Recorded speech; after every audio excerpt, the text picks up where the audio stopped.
একটি ব্রিজের অভাবে চরম দুর্ভোগে জামালপুর শহরের নিকটতম গ্রাম নাওভাঙ্গা চরবাসী।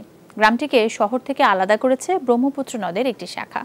শহরে যাতায়াতে এখানকার মানুষকে নির্ভর করতে হয় ঝুঁকিপূর্ণ কাঠের সাঁকোর ওপর। সাঁকো দিয়ে যান চলাচলের সুযোগ না থাকায় চরম দুর্ভোগ পোহাতে হয় গ্রামবাসীকে। গ্রামে উৎপাদিত কৃষিপণ্য ও অন্যান্য মালামাল পরিবহনে পড়তে হয় ভোগান্তিতে। শহর ঘেঁষা জনপদ জামালপুরের নাওভাঙ্গাচর। এই গ্রাম ছাড়াও পাশের শেরপুর জেলার জঙ্গলদি, বাঘলদি, চিনারচর গ্রামের মানুষের প্রতিদিন শহরে যেতে পাড়ি দিতে হয় একটি কাঠের সাঁকো। বিকল্প সড়কের অভাবে সাঁকো দিয়েই ভারী মালামাল ও উৎপাদিত পণ্য নিয়ে যায় স্থানীয়রা।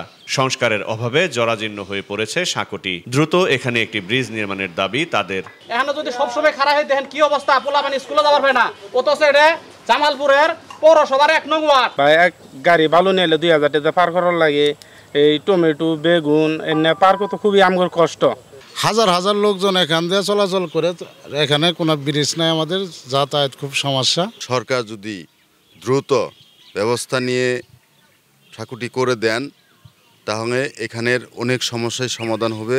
শহরের ফৌজদারি মোড় থেকে নাওভাঙ্গাচরে যাতায়াতে একসময় একটি ব্রিজ থাকলেও নদী ভাঙনে ব্রিজের অ্যাপ্রোচ সড়ক সহ বেশ কিছু এলাকা ব্রহ্মপুত্র গর্ভে বিলীন হয়ে গেছে। এতে পরিত্যক্ত হয়ে পড়েছে সেতুটি। নতুন করে ব্রিজ নির্মাণে পরিকল্পনার কথা জানালেন পৌর মেয়র। এটা এস্টিমেট করে নেই এখনো, এটা সয়েল টেস্টের প্রশ্ন আছে, এই এর প্রশ্ন আছে, এগুলো আমরা আরম্ভ করে যাতে কাজটা তাড়াতাড়ি হয় এবং আসলে পরে ওই এলাকার লোকজনের যারা এই তরি তরকারি আবাদ করে, ধান আবাদ করে, তাদের যাতায়াতের জন্য, গাড়ি ঘোড়া যাতায়াতের জন্য তাদের সুবিধা হবে। এই পথে একটি ব্রিজ নির্মাণ হলে উপকৃত হবে 2 জেলার কয়েক লাখ মানুষ। শোয়েব হোসেন, যমুনা নিউজ, জামালপুর।